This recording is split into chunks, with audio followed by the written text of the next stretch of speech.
The vibration of my phone cuts through the chaos of the ER like a scalpel. 3 trauma cases in the last hour, and now the device buzzes against my hip with an urgency that makes my stomach clench. No one calls during my shift unless something is wrong. I duck into the supply closet, tearing off my blood-spattered gloves. The caller ID shows Lily's name, and my heart pounds against my ribs. "Honey, what's wrong?" Her voice comes through choked with sobs. "Mom, my key doesn't work anymore." "What do you mean it doesn't work?" I press the phone closer to my ear, straining to hear her over the hospital announcements. I put it in and it won't turn.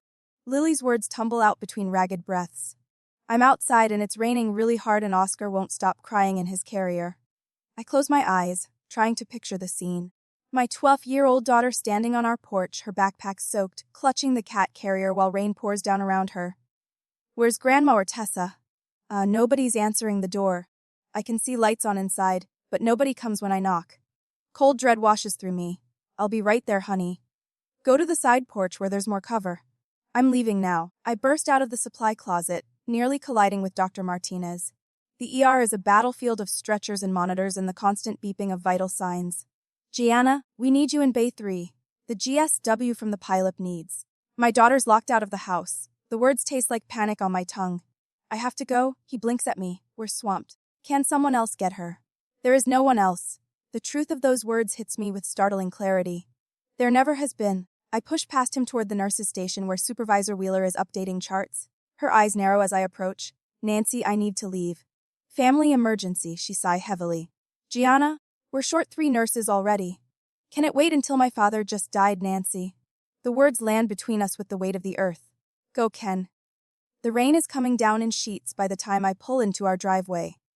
Through the windshield wipers, I can make out Lily's small figure, huddled under the side porch overhang. Her hair is plastered to her head, uniform soaked through. The cat carrier at her feet emits miserable yowls. I leave the car running and sprint through the downpour, water soaking through my scrubs in seconds. "I'm here, baby. I'm here." Lily collapses against me, her body shaking. "Why doesn't my key work?" "I don't know, honey." I stroke her wet hair, my mind racing. "Let me try mine." We move to the front door, and I notice the curtains shift slightly in the living room window. Someone's home. My key slides in but won't turn just as Lily said. I pound on the door. "Hello, Marjorie." "Tessa, open up." The door swings open and I find myself face to face with my mother. Marjorie stands in the entryway, wine glass in hand, her silver hair perfectly coiffed.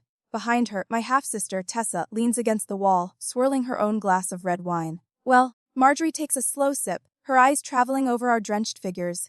"You got here faster than I expected." "What's going on?" I ask, trying to usher Lily inside. "Why aren't our keys working?"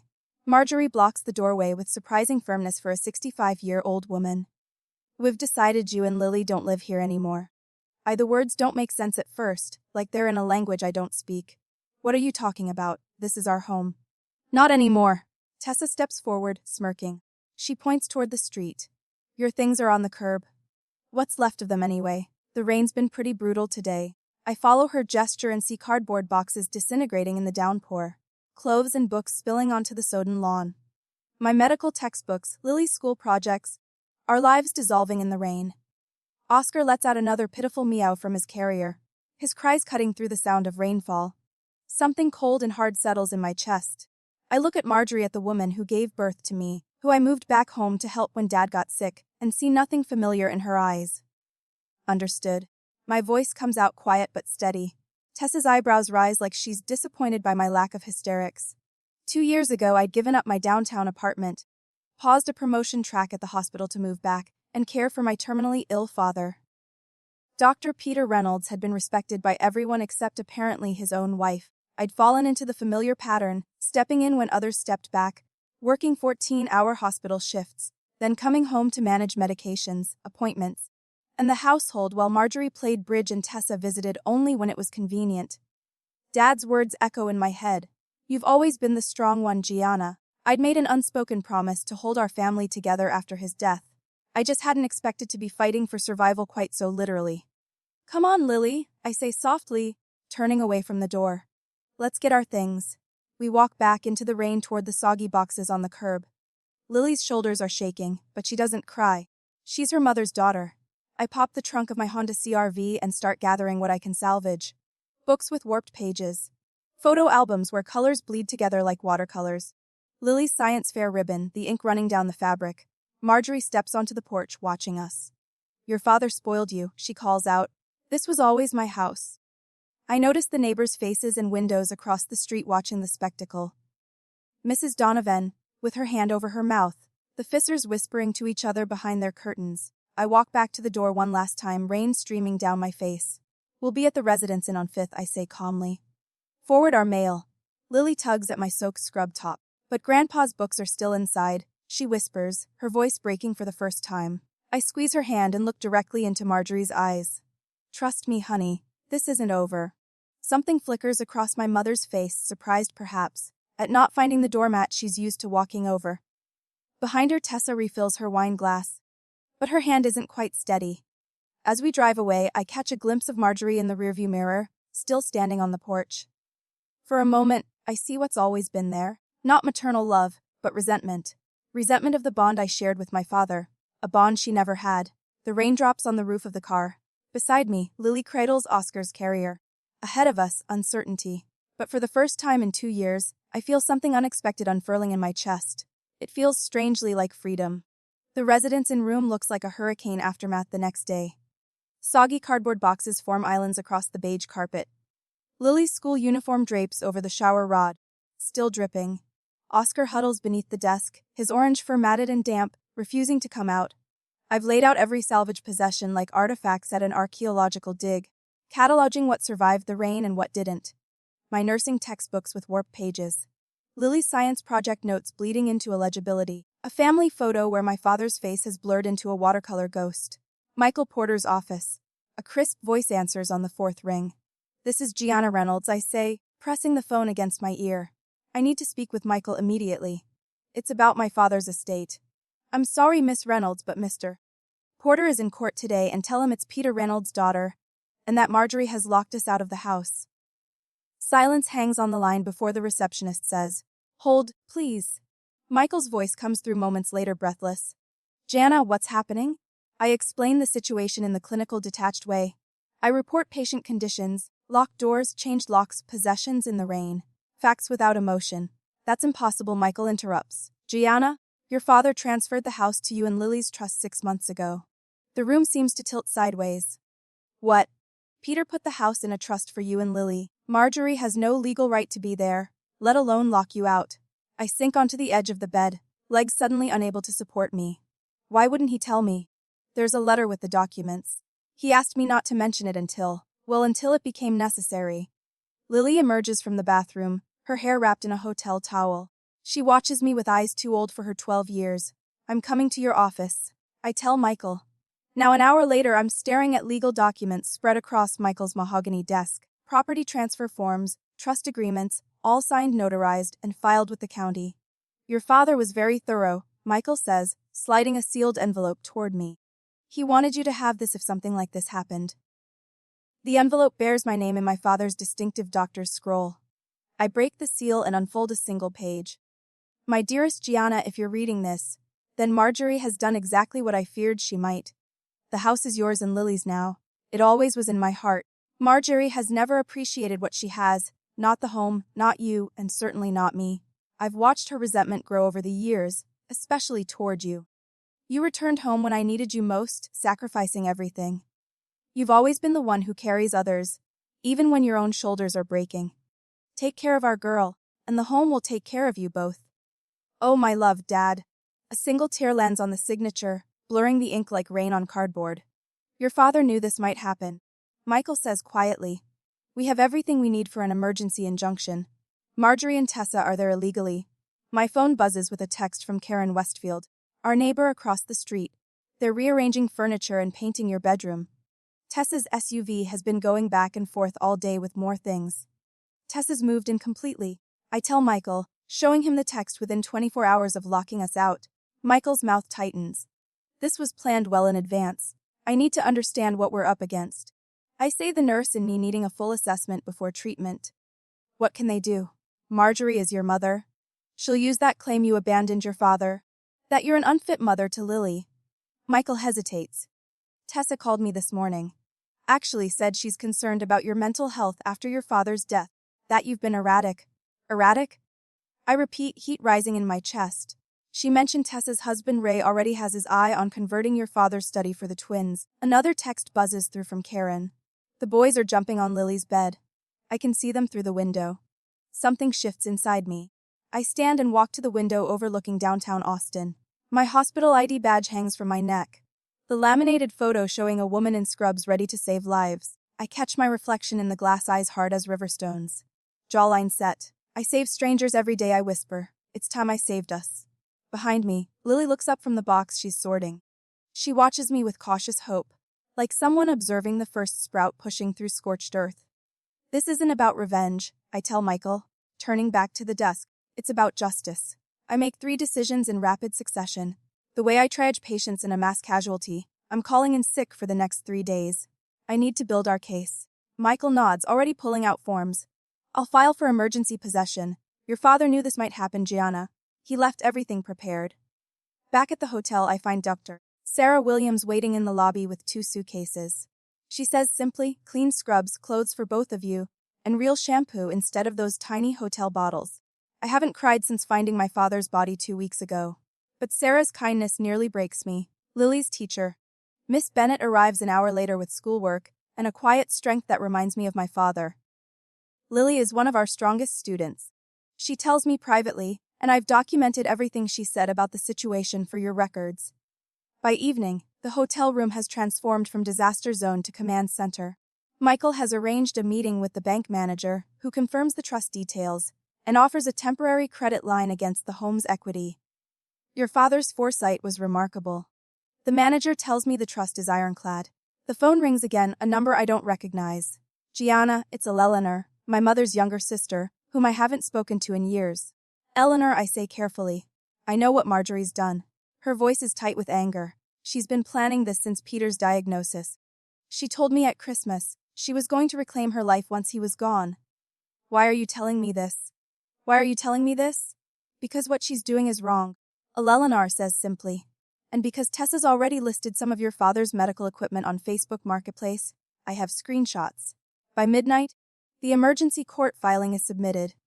My savings account is nearly depleted from the legal retainer. But for the first time in days, I feel something close to hope. Lily sits on the edge of the hotel bed stroking Oscar, who has finally emerged from under the desk. I miss Mittens, she says quietly, her second cat still trapped in the house. We will get her back, I promise.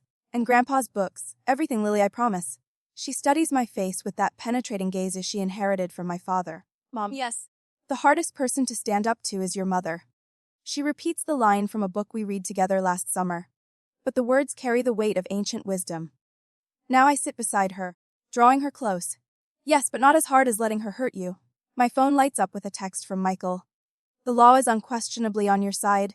Outside, rain taps against the window, gentler than before, not washing things away this time, but cleaning them, making them new. Marjorie's Facebook post appeared on my phone at 3:17 a.m. a week later. I'd been awake anyway, staring at the hotel ceiling, listening to Lily's gentle breathing from the next bed. Please pray for our family during this difficult time. My mother had written, after Peter's passing, Gianna has chosen to abandon the family home where she was raised. Some grief manifests as rebellion even in adults. Your support means everything. 27 sympathetic comments already. Hearts and prayer hands from church members who'd known me since childhood. I set the phone down without replying. Documentation, not reaction. That's what Michael had emphasized yesterday. Mom? Lily's voice came from the darkness. You okay? Just checking messages, honey. Go back to sleep. I can't, Mrs. Peterson sent me a weird text. Tessa told her mom I might not be at school because of your mental health issues. The words hit like ice water. Tessa had started spinning stories at Lily's school. By morning, the wolves were circling. Aunt Catherine called while I was in the shower. Uncle Robert while we ate breakfast. Cousin Jennifer during our drive to Michael's office. All of them concerned about my erratic behavior since Dad's death. They're creating a narrative, Michael said, spreading documents across his desk. Marjorie's refusing certified letters. 3 attempts already. I nodded, flipping open my notebook. Tessa's husband, Ray, followed me into the hospital parking garage last night. Said I was making things harder than they need to be. Michael's eyebrows shot up. Did anyone witness this? Security cameras would have. I've already requested the footage. A smile touched the corner of Michael's mouth. You're getting good at this.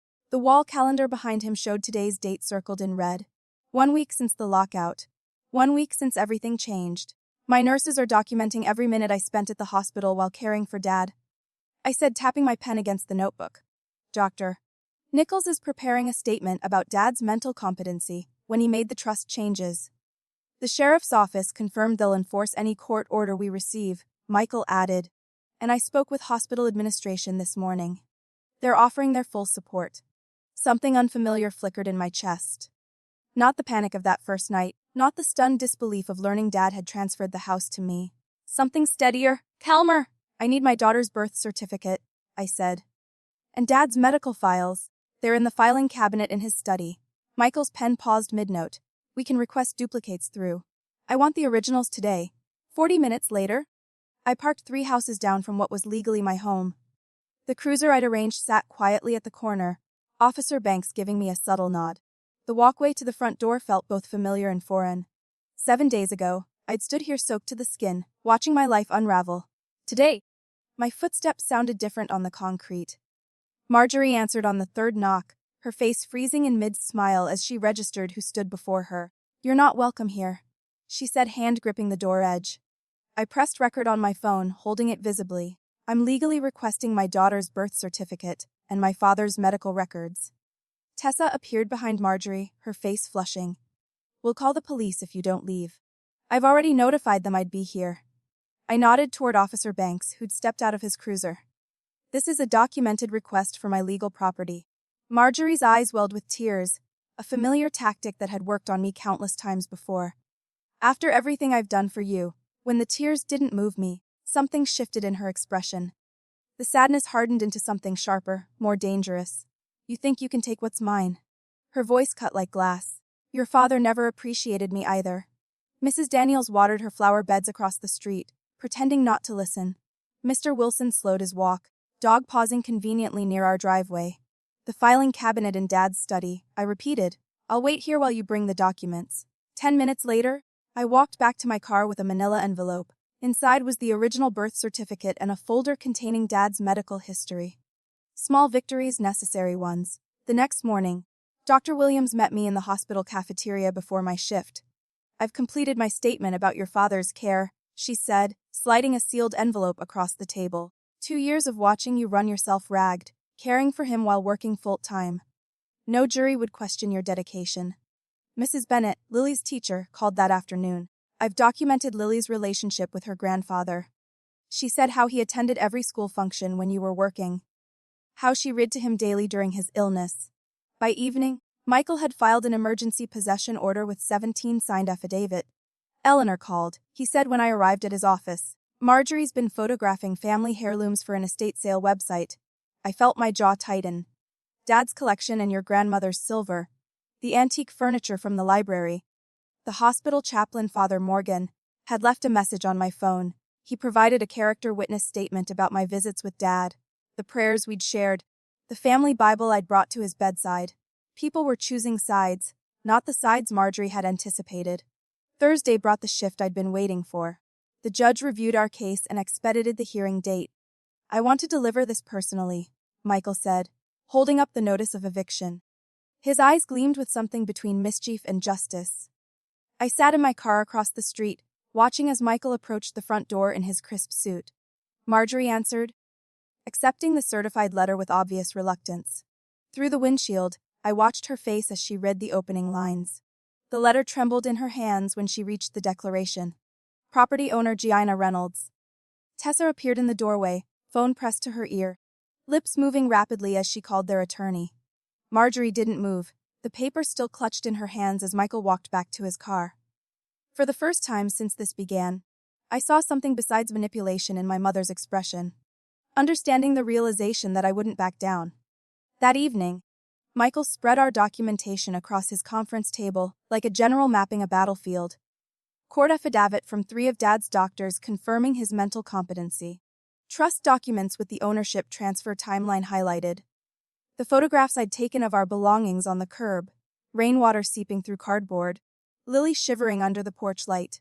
The calendar is particularly powerful, Michael said, pointing to the color-coded schedule I'd maintained. Green for Dad's appointments, Blue for medication changes, red for emergency room visits. 2 years of caretaking condensed into 12 meticulous pages. And these he added, tapping the financial records, showing every mortgage payment I'd made, every utility bill I'd covered while Marjorie spent her widow's pension on bridge club dues and weekend trips to Galveston. The law doesn't care about feelings, Michael said, gathering the papers into a leather portfolio. It cares about facts. My phone buzzed as I pulled into the hotel parking lot that evening. Text from Michael. Court date moved up. Tomorrow 9:00 a.m. Lily sat cross-legged on the hotel bed, Oscar purring in her lap. When I told her, "What happens if we lose Mom?" Her voice sounded so small, nothing like the confident 12-year-old who'd aced her science presentation last month. I sat beside her, running my hand over Oscar's soft fur. "We won't. Your grandfather made sure of that." Later, after Lily fell asleep, I opened the folder I hadn't shown Michael. Inside was a handwritten letter from Dad to the judge, dated 3 weeks before his death, explaining why he transferred the house to me, instead of his wife of 40 years. His elegant doctor's handwriting filled 3 pages with truths Marjorie never wanted exposed. Tomorrow, the final battle. But tonight, for the first time since the rain-soaked lockout, I slept without waking. The courthouse gleams like a fortress in the morning sun as I adjust my blazer. No scrubs today. Today I am not Gianna the nurse, but Gianna the plaintiff, fighting for what's rightfully mine. Lily stands beside me, her posture straight despite her trembling hand in mine. "Ready?" Michael Porter asks, briefcase bulging with our ammunition. I nod. We've prepared for this. Inside, the polished floors reflect our determined faces. Courtroom B smells of furniture polish and nervous sway. I scan the room and freeze Marjorie and Tessa already seated, heads bent in conspiratorial whispers. My mother looks up, her practiced smile faltering when she sees the calm in my eyes. No hysteria, no begging, just quiet certainty. Michael begins arranging documents on our table. The judge assigned to our case is thorough. She'll appreciate our attention to detail. Will they make me talk? Lily whispers, her eyes fixed on Tessa's twin boys slouching in the back row. Only if you want to, I tell her, though Michael had prepared her just in case. Judge Harriet Caldwell enters, her silver hair pulled back severely, eyes missing nothing. Reynolds family trust dispute. Temporary possession hearing, she announces, settling into her chair. Michael rises first, presenting a leather portfolio. Your Honor, we've prepared a complete timeline documenting Dr. Peter Reynolds' decisions regarding his property. He unfolds a chart, dates, signatures, witness statements, irrefutable evidence of my father's intentions. We have affidavit from 3 separate physicians confirming Dr. Reynolds was of sound mind when he transferred property ownership. Michael continues, placing documents before the judge, his oncologist, neurologist, and primary care physician of over 2 decades. Michael pulls out financial records. Next, bank statements demonstrating Mrs. Marjorie Reynolds' minimal financial contributions to household expenses, while Miss Gianna Reynolds covered property taxes and maintenance costs alongside her father. I notice Marjorie's attorney shifting uncomfortably. Tessa's face darkens with every new document Michael presents. Additionally, Michael says, tapping his tablet, we have video deposition from attorney James Wilson, who prepared the original trust documents. The courtroom screen flickers to life. My father's attorney appears, gray and dignified. Reynolds was explicit in his wishes. The property was to transfer to his daughter Gianna and granddaughter Lily's trust upon his death. He had concerns that Mrs. Reynolds might attempt to circumvent his intentions. Marjorie's gasp is audible across the room. Our final witness approaches Miss Patricia Hendress, Lily's school counselor, a woman with unshakable professionalism. Lily has exhibited significant distress since being forcibly removed from her home. She testifies, nightmares, anxiety, decreased academic performance. The stability of her home environment was critical following her grandfather's death. I squeeze Lily's hand under the table. She's staring straight ahead, chin raised, just like my father's used to be when facing a difficult diagnosis. The judge nods. Let's hear from the respondents. Marjorie's attorney rises. Gordon Shaw, expensive suit. Artificial smile. Your Honor, this entire situation stems from a tragic misunderstanding. Mrs. Reynolds had every intention of allowing her daughter and granddaughter to remain in the house temporarily. Marjorie produces a handkerchief, dabbing at invisible tears. I cared for my husband throughout his illness, she claims, voice quavering perfectly. Throughout our marriage, tending to his every need. Gianna was rarely home, always at the hospital. My fingers curl into my palm, nails biting flesh, a lie so blatant it steals my breath. Tessa approaches next, armed with photographs. Here's our family at Christmas, she says, showing images of forced smiles. And here's Mom helping Dad with his medication. One carefully curated moment caught on camera, ignoring the 100 times I'd found his pills untouched when I returned from shifts. Character witnesses from our church file forward people who'd visited for an hour on Sundays. Gianna was rarely present for church functions. Mrs. Patterson says, avoiding my eyes. Marjorie was always there asking for prayers for her husband, praying publicly while neglecting him privately. The lockout was unfortunate, Shaw concludes, but necessary tough love. Gianna has become increasingly dependent at her age. Judge Caldwell's expression reveals nothing as she makes notes. For one terrible moment, I see doubt in her eyes. My turn comes. I rise slowly, channeling every ounce of professional composure I've developed in emergency rooms. Your Honor, I moved home 2 years ago specifically to care for my father during his illness. I begin my voice study. I coordinated my hospital shifts around his care needs.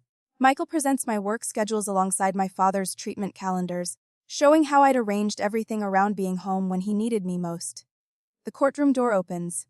A familiar figure slips in Marjorie's sister, Eleanor, whom I haven't seen since the funeral. Marjorie's face contorts in surprise. Miss Eleanor Blackwell has requested to provide testimony, Michael announces. Eleanor walks forward. I visited my brother-in-law weekly during his illness, she states firmly. On numerous occasions, I found him alone while my sister was at social engagements. It was Gianna who adjusted his medications, prepared his meals, and ensured his comfort. Marjorie half-is before her attorney pulls her back down. Michael produces a sealed envelope. Your Honor, Dr. Reynolds anticipated potential disputes. He prepared this letter to be presented to the court if necessary. Gaia, the judge breaks the seal, reading silently. Her eyebrows rise.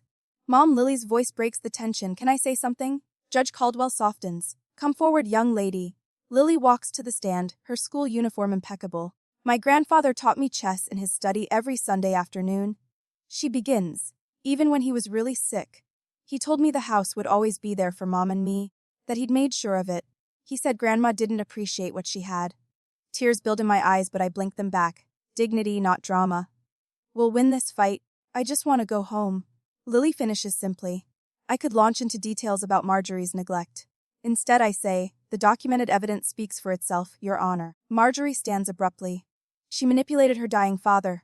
She shouts, pointing at me. Peter wasn't thinking clearly. Mrs. Reynolds, control yourself, Judge Caldwell warns. During the recess, Michael steps into the hallway. Tessa's husband, Ray, follows him. A security camera captures Ray's threatening whisper.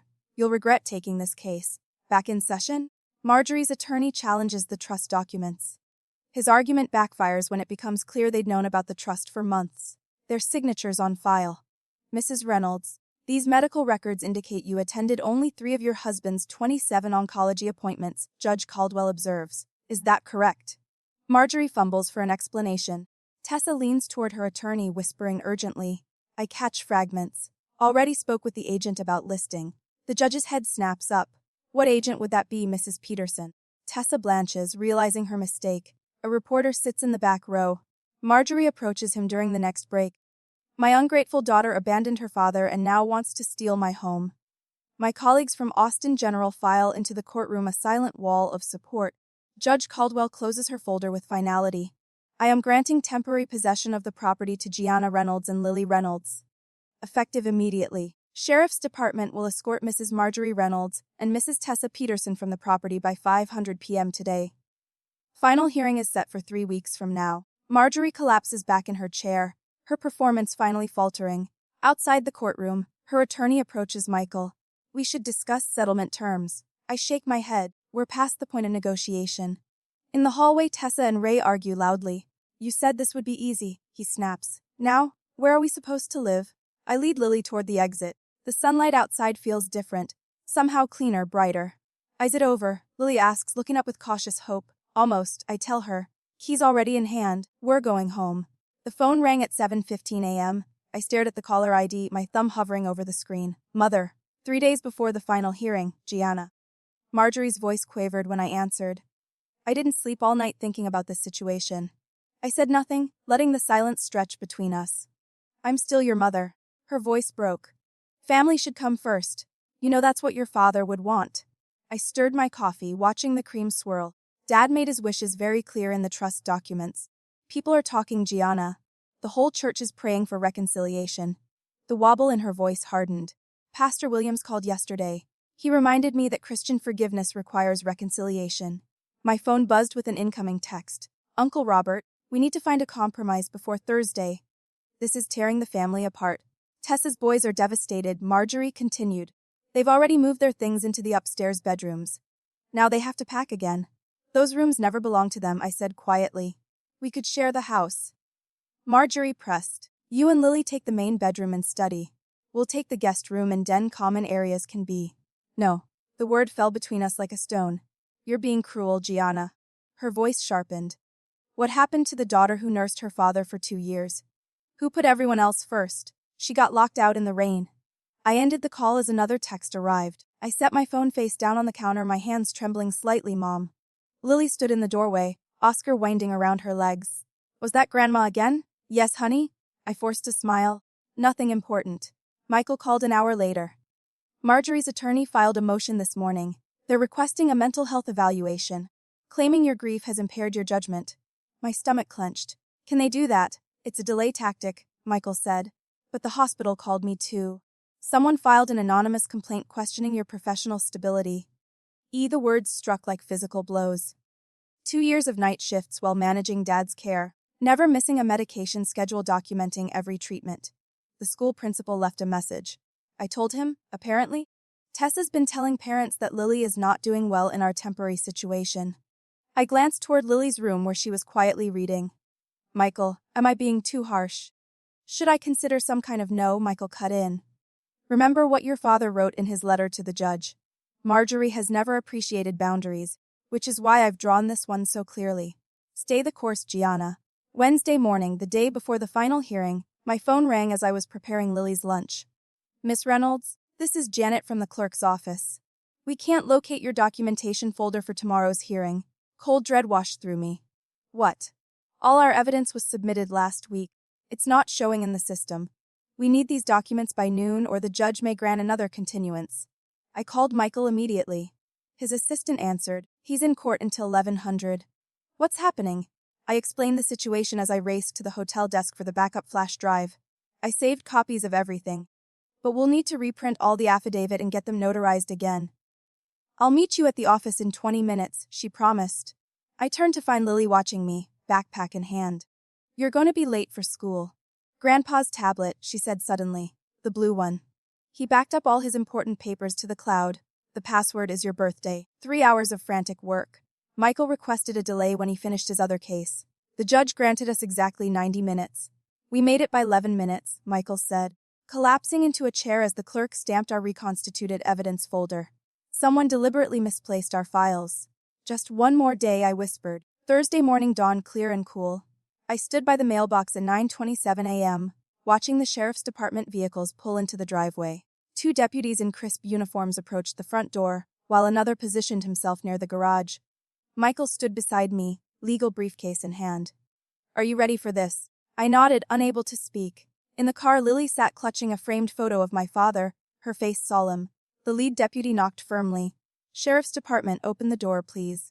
Tessa answered, her face flushed. What's the meaning of this? The deputy held up an official document. I have a writ of possession to execute. Are you Marjorie Reynolds?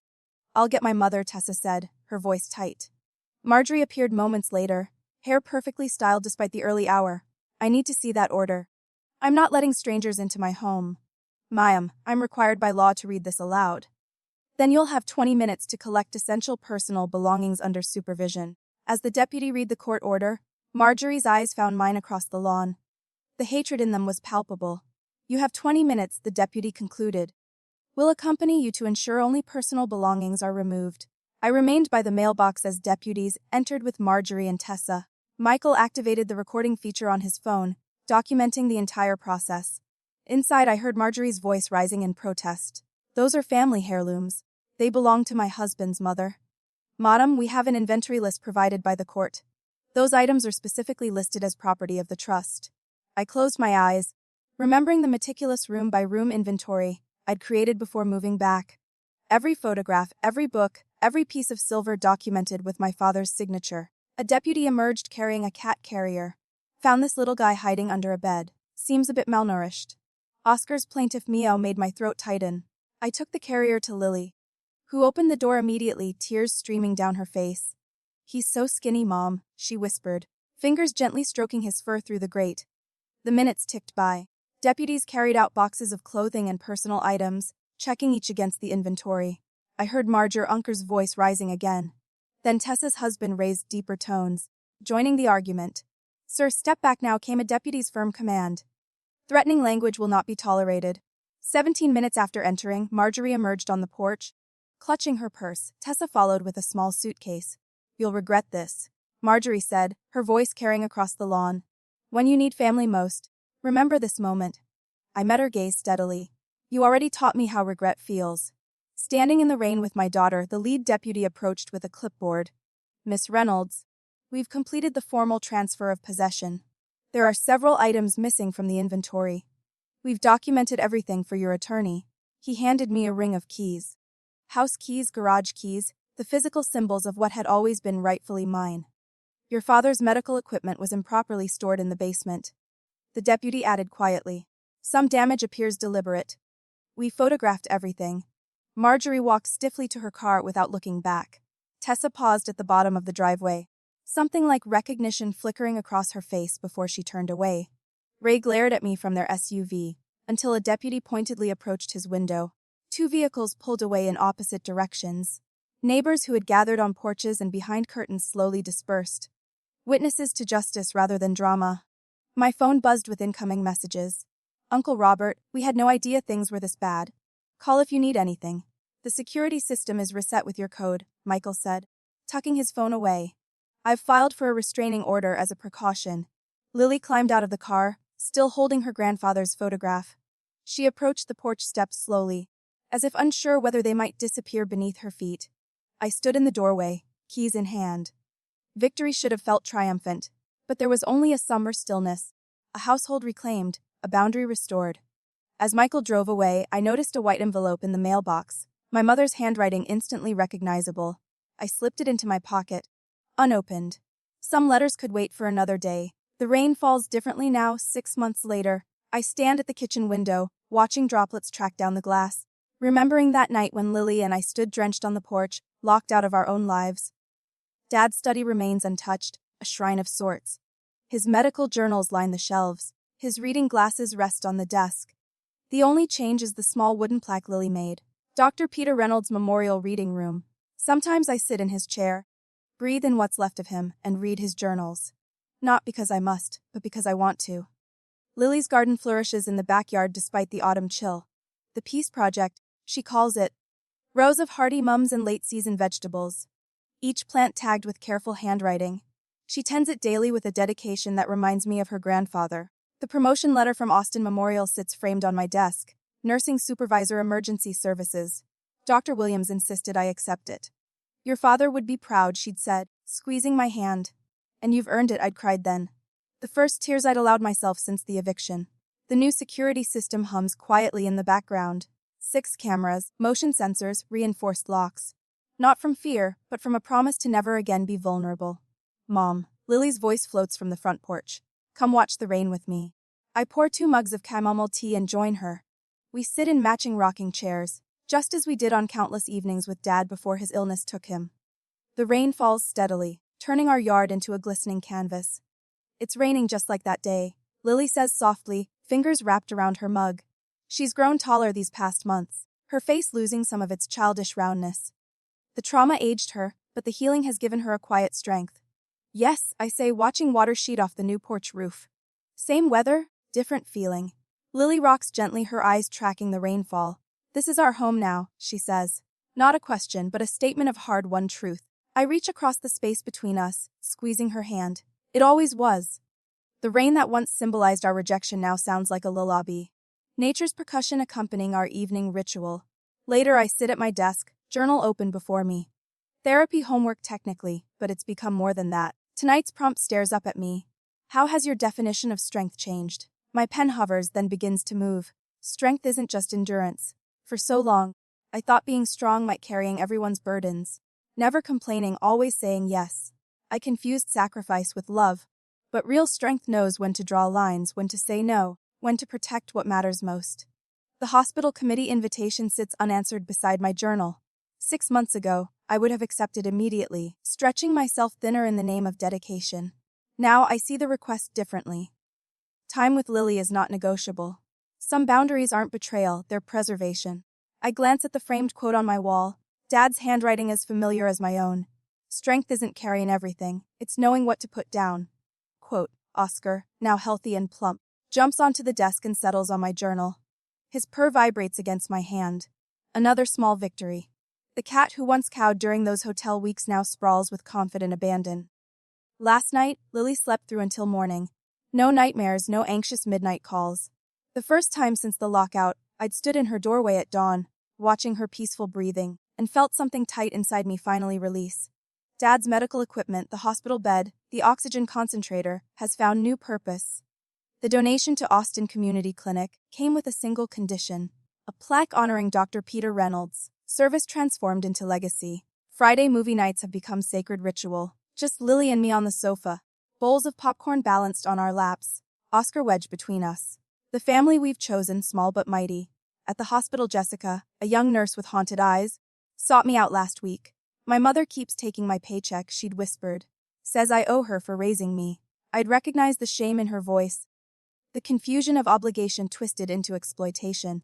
Let me share something I learned the hard way, I'd told her, pulling out the caregiver rights guide I'd created. 20 pages of resources, legal protections, and boundary scripts. The project that grew from our pain, now helping others navigate their own. Lily's school presentation, What Makes a Home, won first place last month. Her teacher called it surprisingly mature. On the final slide, Lily had written, "A home isn't just walls and a roof. It's a place where you're safe to be yourself." The spare bedroom that once collected dust now hosts Sarah, a traveling nurse whose apartment flooded last week, the same colleague who brought us clothes during those first desperate hotel nights. Circles completing themselves. My phone chimes with a notification. A Facebook post from Tessa showing her and Marjorie arguing over furniture at an estate sale. The comment section brim with their public drama. I quietly block both accounts. Eleanor's message arrived yesterday, tentative, hopeful. Maybe it's time for healing. She'd written, family should find its way back together. My response took hours to craft. Eleanor, I value your place in our lives, but reconciliation requires acknowledgement and change. Neither has happened. My door remains open to you, but my boundaries with Marjorie and Tessa are not negotiable. The unopened letter from Marjorie sat in my desk drawer for months. I finally read it last night. 5 pages of justifications, selective memories, and subtle blame. No apology, I filed it away without response, choosing peace over the exhaustion of engagement. The rain intensifies as evening deepens. Lily brings her watercolors to the porch, capturing the glistening yard in blues and purples. I watch her work, struck by how her fingers move with certainty across the paper. Wind stirs the chimes hanging from the eave, the ones Lily and I made from Dad's medical alert tags. They catch the light from the porch lamp, sending gentle music into the damp air. Some storms wash things away, I say, watching raindrops catch in Lily's hair. Others help things grow. Lily looks up, brush poised mid-stroke. I like this storm better. The security light flickers on as dusk settles, illuminating the handmade sign at the end of our driveway. Reynolds Residence. Not a declaration of ownership, but of presence, of persistence. Have you ever had to choose between family peace and your well-being?